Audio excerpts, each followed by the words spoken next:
सूरतुन नस्र, नस्र दरअसल मदद को कहते हैं। मदद के बारे में अहले सुन्नत का नज़रिया ये है, हकीकी मददगार अल्लाह ही है। अल्लाह के अलावा कोई मदद नहीं कर सकता जब तक कि अल्लाह किसी को ताकत ना दे दे। अल्लाह जब ताकत दे दे और फिर बंदा कहे कि ये मदद नहीं कर सकता, तो फिर वो बंदा जाहिल कहलाता है। हर चीज़ का खालिक व मालिक अल्लाह है। मदद असल में अल्लाह ही करता है। पर हम जो कहते हैं ना कि फ़लाँ मदद करता है, फ़लाँ करता है, जैसे नबी करते हैं, फ़रिश्ते करते हैं, अली करते हैं, ये हम कहते हैं। बस औकात लोग ना उलझन पैदा करते हैं, नहीं नहीं ये शिर्क हो जाएगा। मैंने कहा फ़र्क ये है कि जब आप किसी को मददगार कह रहे हैं, क्या खुदा समझ के कह रहे हैं? कहा जी नहीं। तो मैंने कहा फिर शिर्क काहे का? हम मदद तो बहुत, जब मकान बनाते हैं तो तब भी हम दोस्तों से कहते हैं यारों को 5-7 लाख रुपया दे, थोड़ी जा आसरा करा। ये आसरा केश है, मदद ही है ना, और क्या है। बेटे बेटियों की शादी रख लेते हैं तो फिर भी कहते हैं यार को 5-7 लाख रुपया थोड़े जा को 4-1 महीने कढ़ा। ये क्या है बताइए मुझे? मदद ही है ना जी। तो यहाँ लेना जायज़ है? नहीं समझ आ रही ना, यहाँ लेना जायज़ है? कहते हैं बिल्कुल जायज़ है। तो मैंने कहा अगर दुनियावी तरीक़ा कार के मुताबिक जायज़ है तो दीनी तरीक़ा तो उससे अफजल होता है, तो उसको फिर क्यों ना जायज़ कहते हैं?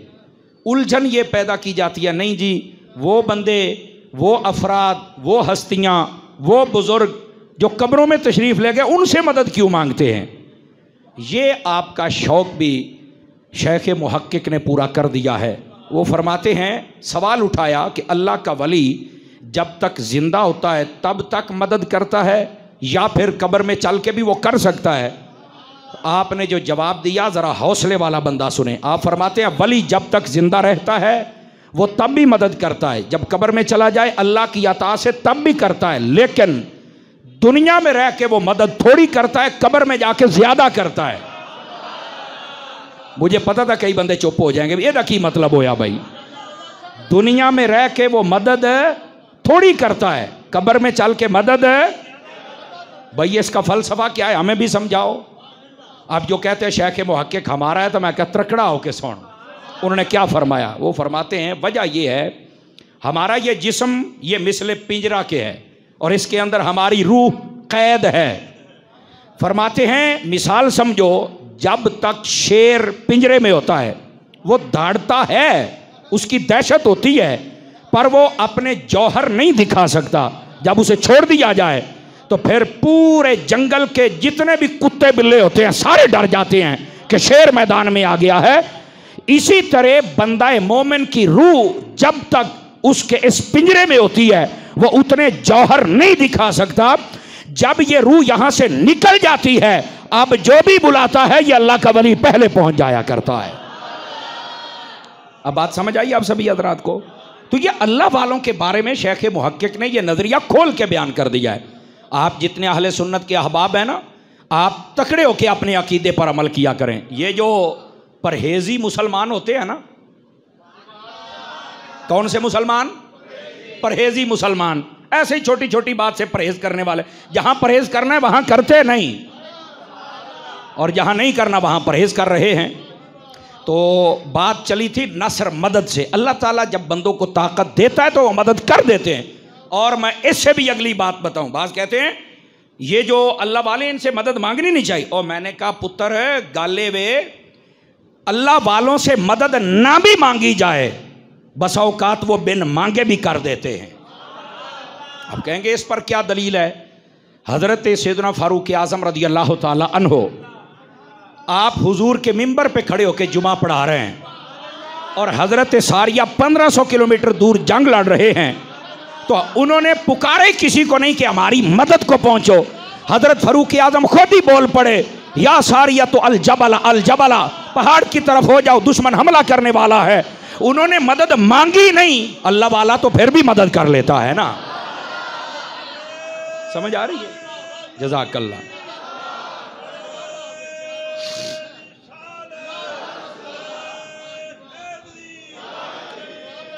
जज़ाकल्लाह। तो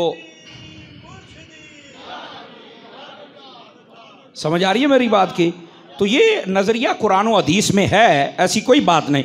तो फिर भैया ही सवाल हो जाता है, वो तो तब जिंदा थे तब मदद कर ली। मैं क्या जिंदियां दी मदद तब मन तेनू कबर वाली भी मनवा मांगा, जिंदा दी तो मान ले अगे फिर टोर नहीं जी। जो मर जाए वो तो फायदा देता ही नहीं।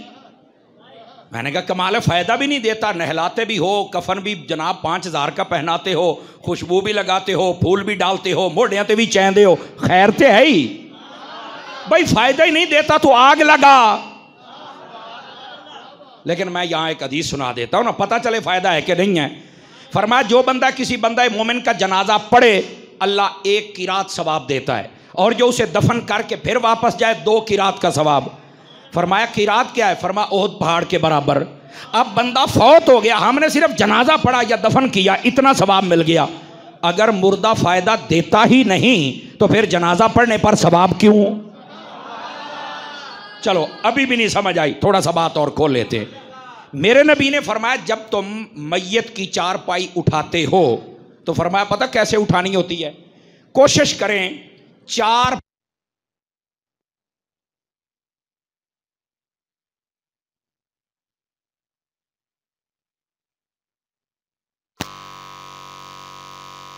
आगे वाला फिर पीछे वाला। और यहां हदीस पाक सुनिए, नबी करीम अलैहिस्सलाम ने इरशाद फरमाया जो बंदा इस तरह, ये साहिब बारे शरीयत, आपने बारे शरीयत जनाजे वाले चैप्टर में भी इस बात को लिखा है।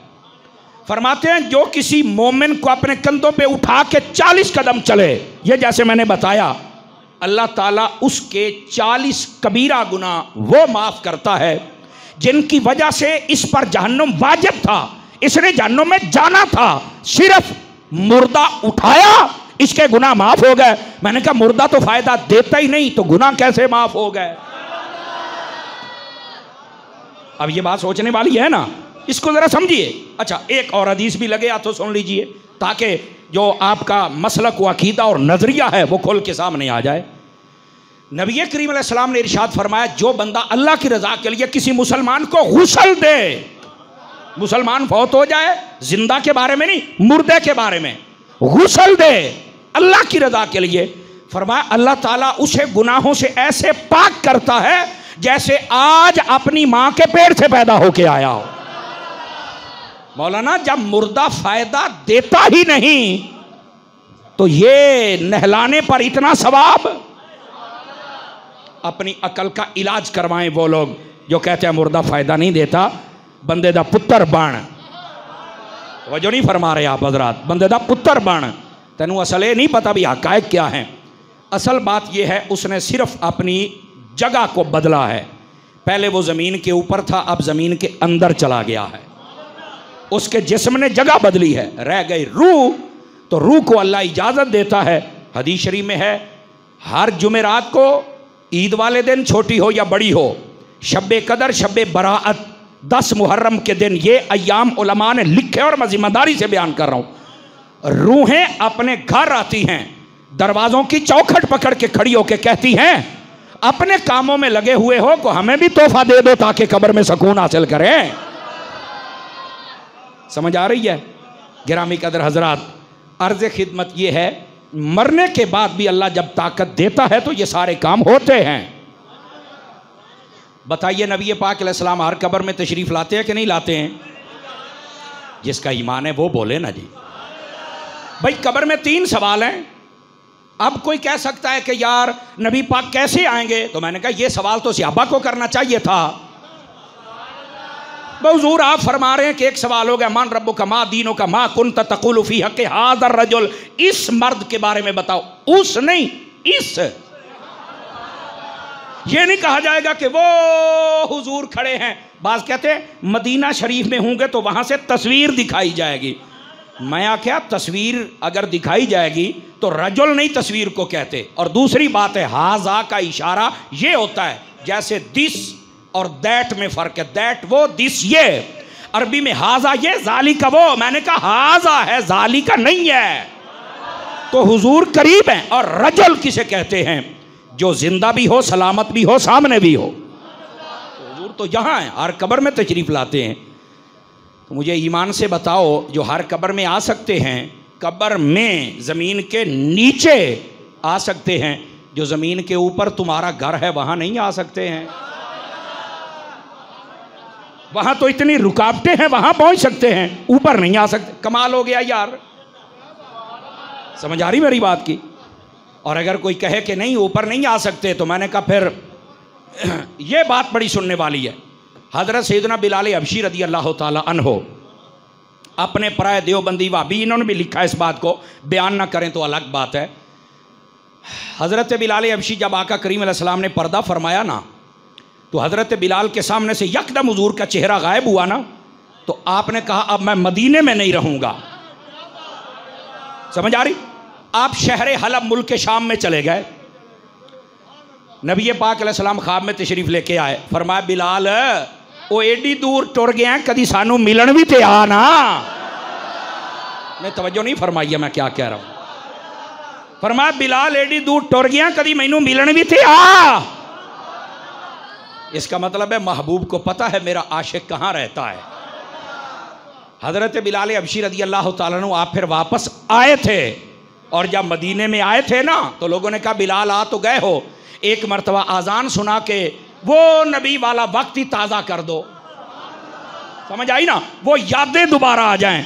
फरमाया मुझे आज़ान का ना कहो, मैं आज़ान नहीं पढ़ सकूंगा।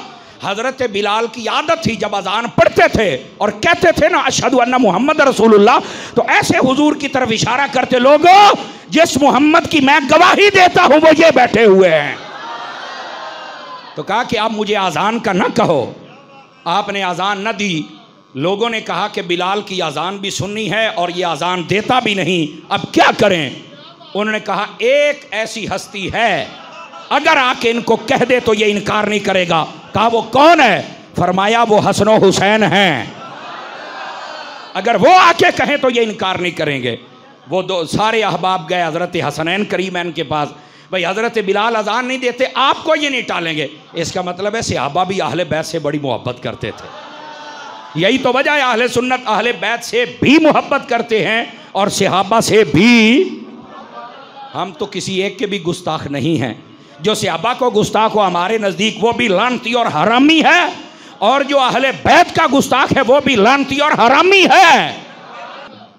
अब आइए, बात चली थी सूरतुन नस्र, नस्र का माना मदद करना, तो ये मदद करते हैं या नहीं अल्लाह वाले, इस पर मैं आपकी खिदमत में चंद दलाइल अर्ज़ कर रहा था, वो मुकम्मल हुए।